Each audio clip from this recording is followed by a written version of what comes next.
This episode of Minor Obsession is brought to you by the UNC Charlotte Bell College of Business, North Carolina's urban research business school. As alumni of Bell College ourselves, we encourage you to visit belcollege.uncc.edu and learn how Charlotte's Business School can inspire your career path.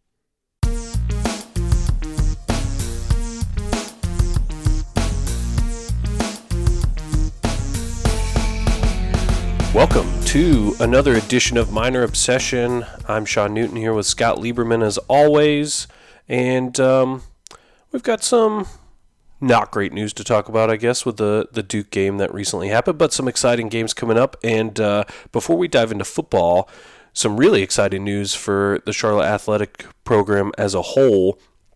Men's cross country won its second conference title in history over the past few days, and the women's team finished in second place. So huge congratulations to cross country. Shout out to Nick Scudder, who came in first for the individual conference title with a personal record for the 8K of 23:36:28. And I don't know about you, Scott, but I'm just like tired even saying that time, let alone having to run that myself.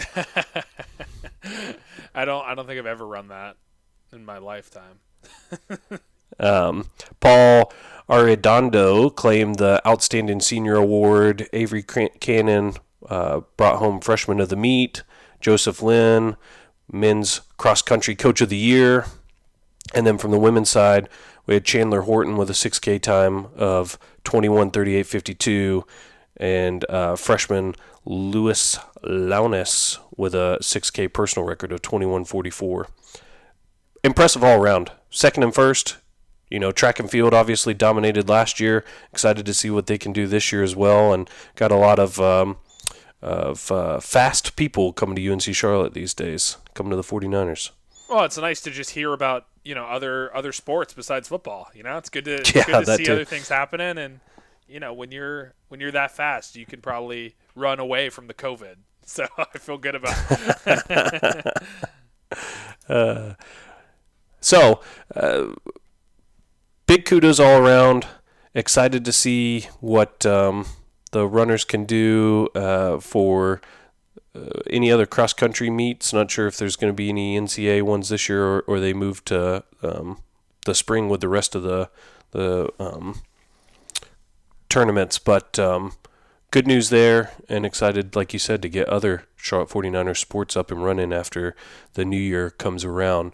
But we also have football hot and heavy right now, and as of now, we're going to get to play another game against Middle Tennessee State. But before we dive into that, Duke. Before we dive into Duke too, a few more announcements, right? We just got NC State on the schedule for 2030 and 2031 in football. So, your kid will be a man by then. So that's exciting. Yeah. I was going to hit those at the end because it was like, the teaser was going to make the traditional media play where you don't talk about some exciting news until the end so people have to listen to the entire show. But, great. Now they can just tune out after we talk about the Gardner-Webb game getting added, which we were wrong about. We just got done talking about on the last episode how we didn't think Gardner-Webb would be added and that it didn't bring much value to the 49ers. But, Coach Healy wants to make sure his team gets to play. Mike Hill, I'm sure, wants to make sure we have as many opportunities as we can to trot our product out on the field. And so I guess that was worth the costs of playing a smaller program who we will probably have to pay to play, or at least pay for their expenses to play us. Yeah. Well, and we also got the conference game rescheduled, which we thought would happen as well. So, I think they're just trying to build a really nice home schedule, get people to see the product at home, because we went to that one game. It was done so well. I think they feel confident in their ability to kind of keep everyone safe and get, some fans out there and get the players to experience that live crowd a few more times at home. Yeah, I agree. I'm excited. We'll see what the ticketing options look like. Right now I think it's still going to be the 7% capacity, but you never know if things change in the area and we're able to adjust that or allow other fans to come. Obviously, we talked about last week the enjoyment we had there, so hopefully some other fans other than us get to go and check out the team, see them in person, and get to enjoy a live sporting event, which almost all of us haven't done in coming up on like 12 months at this point probably. So, but if all you cared about was our take on the upcoming games, which I am excited about, NC State. My brother-in-law is an NC State grad, and I make fun of him all the time for how bad they are. So, 2 guaranteed dubs in the book by 2030. We'll probably be in the SEC. It'll probably be like a soft game for us where we're just hoping to get a non-conference win. So I'm excited about those, and I think the timing is right for them. Or we just drop them off our calendar because they're not good enough to play us at that point. But we'll see. Yeah, that's probably true too. I mean, a lot can change then. A lot can change then. But I do really appreciate the emphasis on playing in-state teams. Over the next 10 years, we've got a really good schedule of in-state teams coming in frequently or us going to them frequently. And being able to put your product out on the field across the state is only going to help in recruiting that top-tier talent that comes out of North Carolina. For sure. And I know it's not going to happen, but you never know. I'd love to see some of these type of scheduling options also happen on the basketball court. Yeah. Well, I think, one sport opens the door for others, so we'll see. For sure. We have an alliance now with Coach West's wife going over to go back to coach at NC State. So Nikki West over there now, and maybe that helps us open the door for the basketball side of the athletics program there as well, and we start to see that pop up more frequently. Yeah, so now with a great transition, speaking of a team in state that's good at basketball that we played in football, let's talk about the Duke game. And they're not the best football program, as you can tell by my favorite quarterback in the NFL, Danny Dimes, not throwing too many dimes to his own team these days. But they're still decent. They're in a top 5 conference, and we were predicting a win, not just a cover, but a win. So we're a little off on our hot takes there. Definitely got a little homer there. But when you watch the game, first quarter was rough. The first play from scrimmage or second play where the guy had the 65-yard run, that was pretty brutal. We didn't necessarily look like we belonged the first quarter. But then, you could see the nerves kind of came off and we looked more comfortable. And, the rest of the game was competitive. I thought, we had moments. Reynolds, again, looks good. Victor Tucker came up big. And Elder was awesome, making catches, making runs. He was all over the place and was really that X factor when we needed it. But we had some good sustained drives against Duke, and again, I think that first quarter really hurt, but I think after that, again, we settled in, and I think if we had the opportunity to play more teams like this on the reg, which we thought we were going to pre-COVID and then during COVID, but that Chapel Hill game got canceled. Obviously, Tennessee got canceled because of COVID. I think having more of those games under our belt is going to help us to finally break through and get that Power 5 win. Yeah, and I mean, so here's the thing. I'm going to get tough with my love for a minute because I don't think our take was bad. I don't think that Duke team that trotted on the field was a 53-19 victory better than us. I think we came out flat, and the score shows it. You allow a 65-yard run, like you said, first, second play from scrimmage like that. We've had that in the past a couple times too, which is certainly run defense is an area that we've got to continue to get better at. And stop allowing the big gash plays. That's where we really get killed is people lose their gaps and running back gets to the second level, and then the second level doesn't even get them for 60 yards down the field.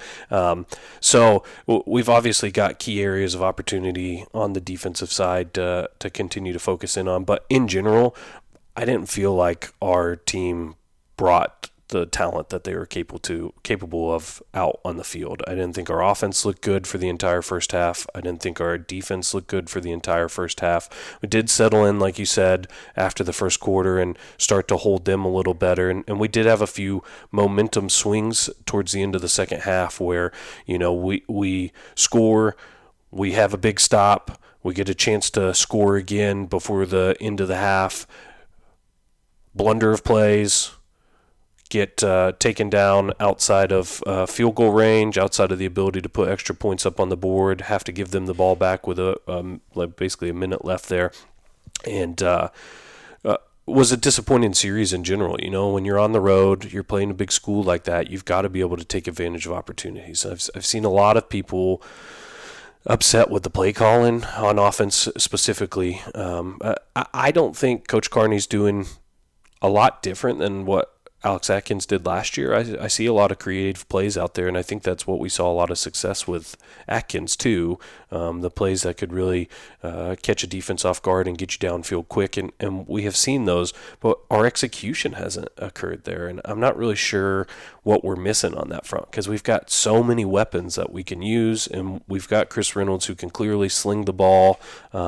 But for some reason, we keep ending up in these drive scenarios where we're going 3 and out regularly, or just unable to move the ball when we get close to midfield, and that's something that's difficult to watch. It's happened, on non-Power 5 games, since we've only had one Power 5 game for the year, and it's happened against Duke here, and I don't think our take was bad. I think if we played the way we're capable of playing, that we honestly could have walked away with a win or a very close loss in this one.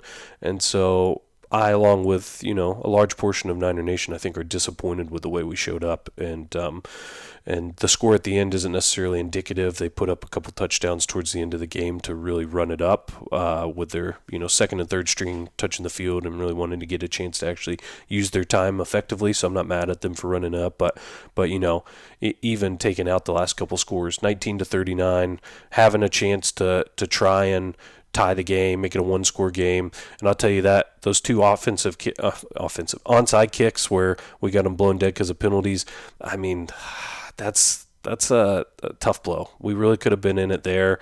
We were scrambling the entire time, but I think if we had a little better intensity to us, we wouldn't have even been in that scenario to start with. Wow. Taking the hot takes out there. I see where you're coming from. I know we've had, some struggles at midfield or 3 and out, but the team's still averaging, at least over those 2 wins, 40-something points a game. If you look at the first game, we played App.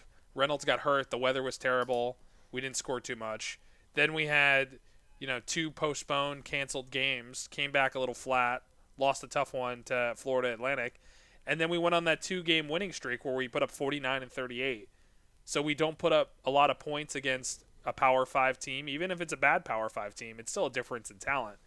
I disagree. I think where our offense is about to go crazy and continue, and I think the play calling's been good, and I think Middle Tennessee, Gardner-Webb, we probably put up 40, 50 points in both those games, and the offense looks great. Well, I hope so against Gardner-Webb. Jeez, guy. There's a reason they're on the calendar now.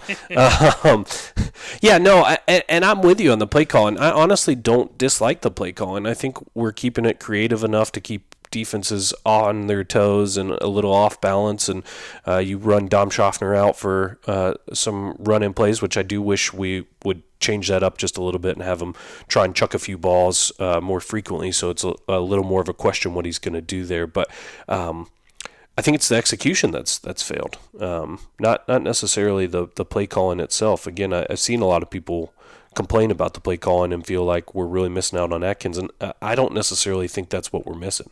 I think we're missing the execution side of it more than the game planning side of it. Well, we'll see. I would say I'm less concerned about the execution on the offensive end and more concerned on the defensive end. I think our defense has played solid, but I think they're a little too much bend but don't break. I'd like to not have teams drive all the way to the red zone and then, us get a big turnover or stop. I'd rather them just get a lot more 3 and outs on that end. Well, if I had a good analogy, the way we've played this year has been like my golf game or any other golfer's golf game, right? It seems like when we turn one piece of our game on, something else goes away. And honestly, that's what's happened. The few games that we've had critical stops right when we need them, but then the offense flounders, or the offense goes down and scores, but then the defense flounders. We need to get both sides clicking at the same time and be able to capitalize on that momentum. Because, like I said, going into the half, it could have easily been, 24 to 14 or 21 to 14. So, that's a whole different ballgame coming out of the second half. Then you're thinking, okay, we came up flat, but we're still right in this. We've got a chance at this, and having that series go so poorly to end the half on offense really kind of took the hot air out of our balloon and started to dive down. And you saw second half come out flat as well, where we just couldn't quite get points on the board. Yep. So now let's get off of this and let's go into the game tomorrow. Big game. We're playing Middle Tennessee. They have a 2-5 record. We're 2-3. Don't let the record deceive you on that. They had 2 tough losses at the beginning of the year against non-conference opponents, and then within conference they've been pretty competitive. They lost a tough one to, or I guess they lost, UTSA 35-37. They lost to Western Kentucky 20-17. FIU, they beat them in a tight one. They beat Rice in a tight one. Lost to North Texas by a couple touchdowns. But, I mean, again, they've been pretty competitive. More of a 500 team, kind of like us, than a 2-5 team. The spread for this game is 4.5. So it should be an interesting one. Just to give you context on that, the game against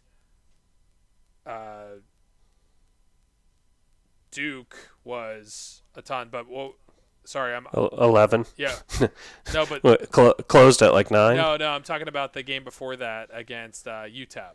That spread was 16, and we won by 10. So 4.5 means it should be a pretty competitive game.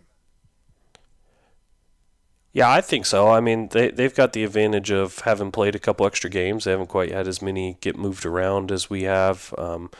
Getting to play 7 games in the year versus 5, that's a couple extra games to get the entire team clicking, used to being on the field, all those things that you miss out on when you can't practice as much, you can't play as much, those types of things. And in general, I mean, matches up pretty well. We score a little more than they do. They allow a little more scores than we do, so matches up on our side. And I think for line setters, they're probably looking at key matchups like North Texas, with them losing 52-35 versus how we showed up at North Texas 49-21.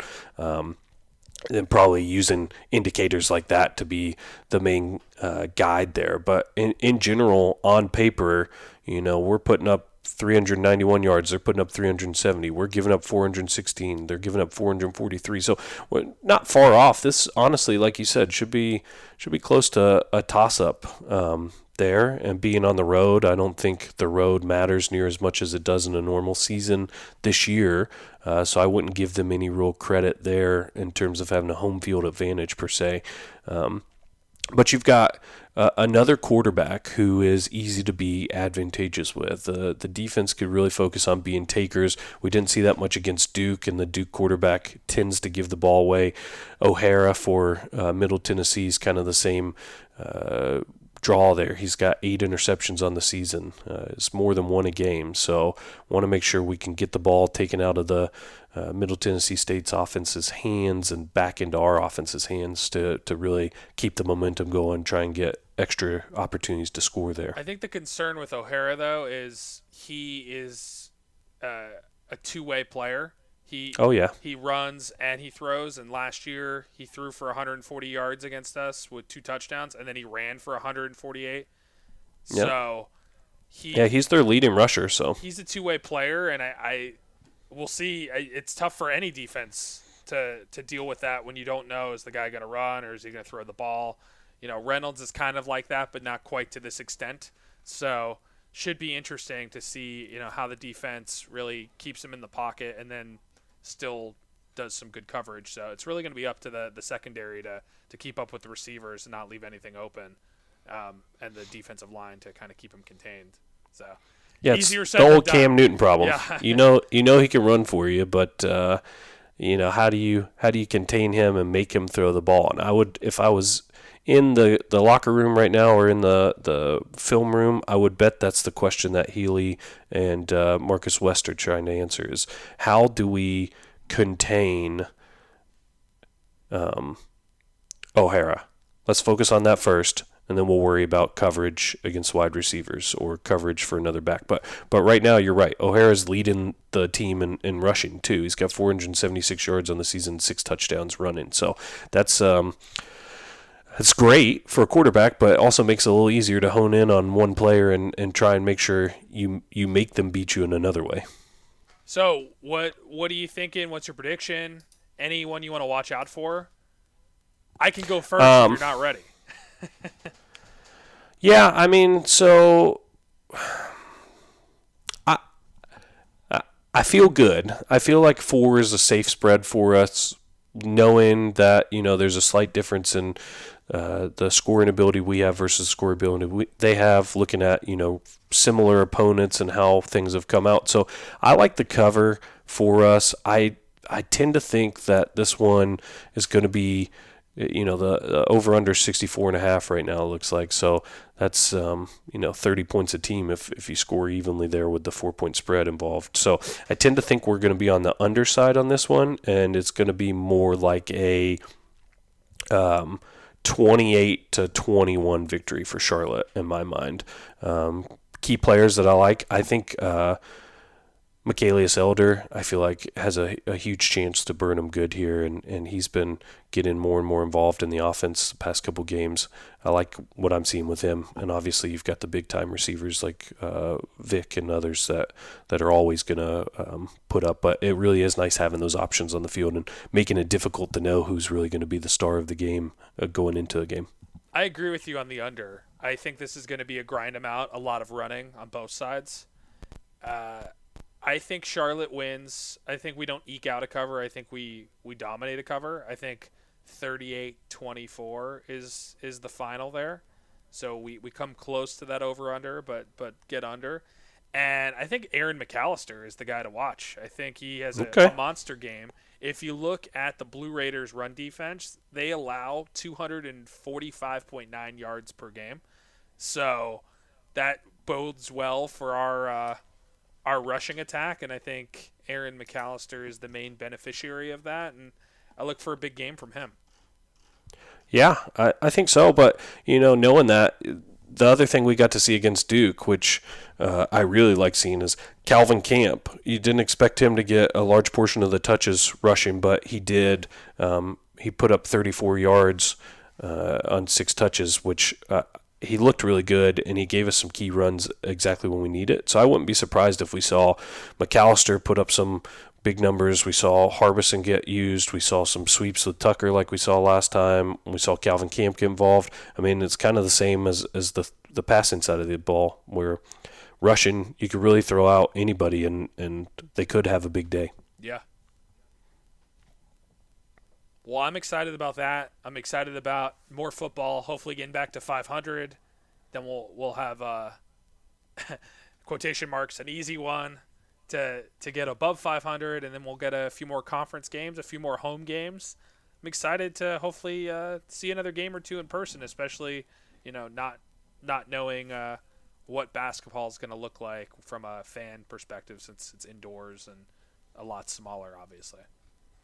Yeah, I think this game's huge. I think it's a perfect opportunity to stake your claim on what the season is going to be for you. There's a easy way out to say, look, this season's shot. It's a difficult season. We've had to move stuff around. We'll start to look to next year to really focus in on what the squad looks like. But I think we're still primed to, if bowls happen, be in a bowl game. But we've got to keep our eyes on the prize. We've got our schedule set now. We've got Gardner-Webb locked in. We've got FIU rescheduled and locked in. That pretty much solidifies our season for the rest of the year. So I think the team's really got to focus in, stop worrying about is a game going to get canceled, is it going to get played, and just come up ready to come out from opening kick on and get a full 4 quarters of football under their belt, playing the entire time, looking like they're firing on all cylinders, and use this game as momentum going into the rest of the season.